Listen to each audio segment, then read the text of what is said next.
ever had one of those dreams? You know, the kind that feels incredibly real, just packed with details that somehow stick with you. Oh, definitely. Sometimes they even have facts or places you don't think you actually know. Exactly.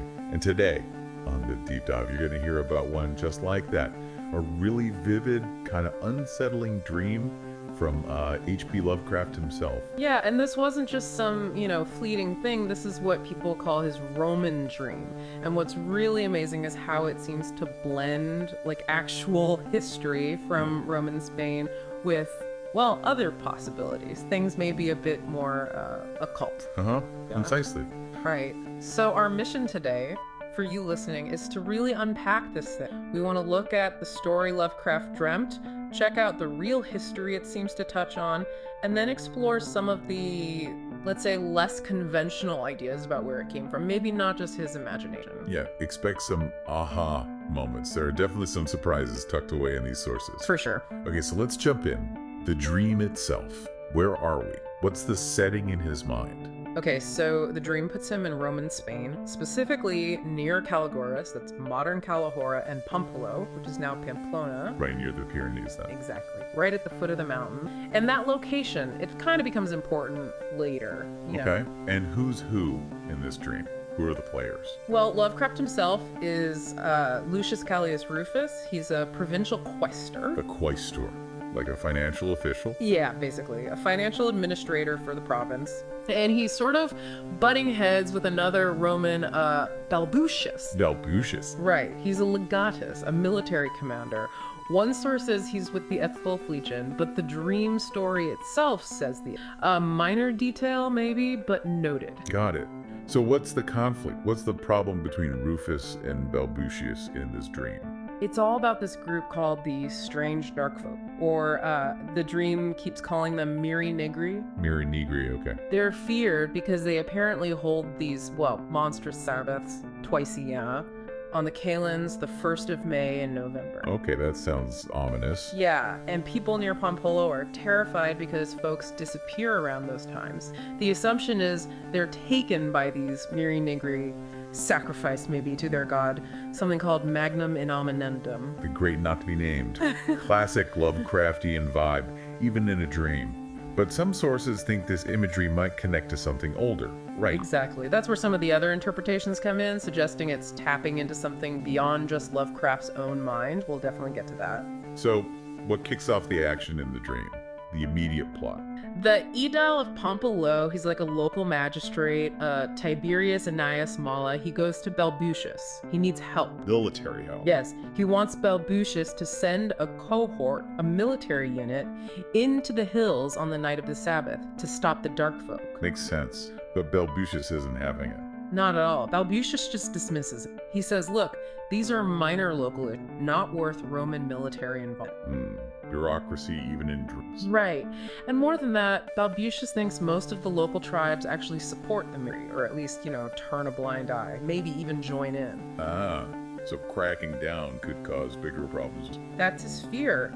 Alienate the tribes, create instability just to appease the Romanized townspeople. He thinks it's bad strategy. So Rufus Lovecraft's dream self steps in. Yeah, Rufus is concerned. He's kind of drawn to these weird mysteries anyway. He tells the Aedile, don't worry, I'll try to get the cohort sent. He even plans to go talk to Balbucius directly. But it's not that simple. The dream gets more complex. Oh yeah. First, Rufus finds out Balbucius is off hunting boar. Classic. Later they talk, but Balbucius won't budge. Still refusing. So Rufus decides to go over his head. He writes to the proconsul, the governor, Publius Scribonius Libo, who's in Terrico. Okay, appealing higher up. Does the dream show anything else? It does. It gets weirdly domestic for a bit. Rufus is having dinner with his mom and uncle. They're talking about the philosopher Lucretius. Interesting. And then, get this, he has a dream within the dream. Ooh, meta. What's the inner dream about? Some scary Eastern ruin he'd apparently read about in a book called Hieron Egyptian. Very Lovecraftian indeed. A dream within a dream, layered realities. So what does the proconsul Lebo say? Does he respond? He does. Lebo writes back and actually agrees with Rufus. Yeah. Says the situation is serious, could affect the whole region's peace. So he overrides Balbucius. Completely. He orders Balbucius to send a cohort to Pompello before the next caliph. And he says he's coming to investigate personally. Big development. Yeah, and he tells Rufus he can go along with the cohort, says he hopes to meet him in Pompello in a couple. Okay, things are moving fast now. How's the trip to Pompello? Well, Rufus is thrilled, obviously. He goes straight to Balbucius's camp by the river. Balbucius, faced with a direct order from the proconsul, has to agree. He finally caves. Reluctantly, he assigns the 5th cohort, led by this young officer, Sextus Acelius, who seems a bit foppish and maybe not thrilled about it. Doesn't sound like the ideal leader for a mission like this. Maybe not. Yeah. Anyway, they realize they have to hurry to get there before the Sabbath, so they march day and night. Rufus is in a litter, Balbucius and Acelius are on horseback. It's described as a long, tough journey through wild country, lots of nervous talk about what they're heading into. And they make it just in time. Just. They get to Pompello on the very last day of October. Lebo, the proconsul, is already there with his secretary. Okay, the whole team's assembled. They meet the aedile again, more talk. The town is clearly gripped by fear. Finding a local guide is tough. People are too scared. Exactly. Eventually they find this young guy, Marcus Axis. Mostly Roman background, but born locally. He agrees, but only to take them to the foothill. This feels like the point of no return. What happens when they head out? Right. Sunset's coming, weird light everywhere. Acelius gets the cohort ready. Lebo, Rufus, the aedile, the secretary, they all get hoarse. Axius, the guide, is trembling his horse. Spooky atmosphere building. Totally. As it gets dark, they start hearing this drumming. Muffled, eerie, from up in the hills. Oh, man. The guide gets even more agitated. They're moving without torches, trying to be stealthy, stumbling in the dark on this wooded path. No moon, apparently. No moon. Yeah, but they can see the Milky Way, which is odd, right? That kind of detail, that break from normal reality, is something the C.O.T. analysis picks up on later. Like, maybe it's not just a normal dream detail. Interesting, so they keep going. They feel like they're being watched, like something malevolent is around them. The path gets really narrow, like a canyon, so they have to get off the horses. Leave the horses. Tether them with a small guard detail. They press on foot, towards these strange fires they can see blazing on the mountaintops. Just a sliver of the Milky Way visible now above the canyon walls. Okay, I'm tense just listening to this. Yeah. What happens next? The real horror. Yes, that drumming is still going, rhythmic, hellish, and then from behind them, the horses start screaming. Screaming, not just neighing. No, like, God, panicked shrieks. Unnatural, as if they're seeing something utterly terrifying. Jeez. The screaming goes on, then a shout from the front. They find the guy at Austrias. He's killed himself, just pure terror. God. And then the sky just goes black. Stars, Milky, gone. Vanished. Completely black. Total darkness, except for the flickering firelight from the hilltop. And that light now shows shapes. Figures dancing around the flames. And they are not human. Not human. What's so significant about the sky vanishing like that? Why does that detail stand out? Well, within the dream logic, it's just intensely disorienting and terrifying, right? But looking at it later, especially from that C.O.T. perspective, it's seen as a potential marker of some truly non-ordinary, a radical break in perceived reality that goes beyond typical dream weirdness, maybe hinting at altered perception or external influence. Okay, so non-human figures, black sky. What about the soldiers? Total chaos, panic. They can't flee easily in the narrow canyon, so it becomes a stampede. Soldiers trampling each other, screaming just as horribly as the horses did. Lebo, the proconsul, manages to keep one torch lit. It briefly shows faces just twisted in madness. The aedile gets trampled to death. The secretary vanishes. What about Balbucius and Acelius? Balbucius just completely loses it. Starts singing some weird folk song, totally mad. Acelius tries to kill himself too, but then the sudden freezing cold wind hits and seems to crack him. And Rufus, Lovecraft's character. Paralyzed, utterly terrified, can't speak, can't move, just frozen in horror. Only Lebo is left. Only the old proconsul, Lebo. he somehow keeps his composure, stays calm, and says this final chilling phrase in Latin, just as the sound, like demonic laughter, echoes from the hills and the icy wind blasts them. What did he say? What were those last words? Lovecraft remembered them as malitia vetus est venitandemini. Which means Old malice, it is old malice, it comes, blast it comes. chilling. And then Lovecraft wakes up. Back in his own bed, his own time. He wrote later, it was the most vivid dream I have had in a decade. Oh. And he blamed it on, quote, subconscious use of odd scraps of boyhood reading long forgotten. He even checked afterwards, and yep, Calaveras and Pompeii were real places in Roman Spain. Astonishing detail for just scraps of reading. He must have thought about it a lot afterwards. Did he write about it in his letters? Oh, absolutely. This dream clearly stuck with him. In his letters, he talks about it quite a bit. And his whole connection to Rome. That was a big thing for him. Huge. He often wrote about this lifelong fascination with ancient Rome, how his identity and his imagination and dreams often just shifted to being Roman. He even said he felt this weird, deep patriotism for the Roman Republic, even though he had zero Italian ancestry. So it's maybe not that surprising he'd have such a vivid Roman dream. Did he plan to write it up as a story? He definitely considered it initially. It seems like prime story material, right? Oh, but he backed off. Yeah. Later on, he expressed some doubts, mainly about historical accuracy, interestingly. Accuracy. He got concerned about the Roman calendar, which was pretty messy before Caesar fixed it. He worried about the exact dating of the witch Sabbath on the talons of May or November, if that timing worked historically. Huh. Detail-oriented even about his dreams. Right. And he also reasoned that the weird language the dark folk spoke probably came from his knowing about the Basque language. Ah, the language isolate in the Pyrenees. Exactly. He figured his subconscious just grabbed that idea of a strange ancient language spoken right there where the...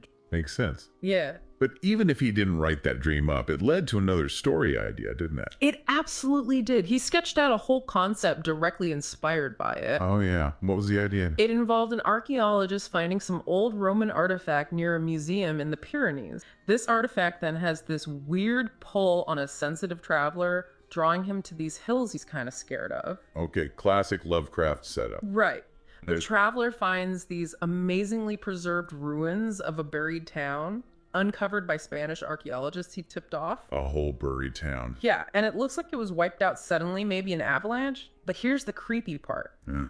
No skeleton, weird piles of gray dust. Okay. And on the walls, graffiti, prayers to Roman gods, but also pleas to Magnum, Innominandum, that name from the dream, asking it to kill Neca, the malicium, Verulam, the old malice, again from Libo's last words, and save Serva, the town. Whoa!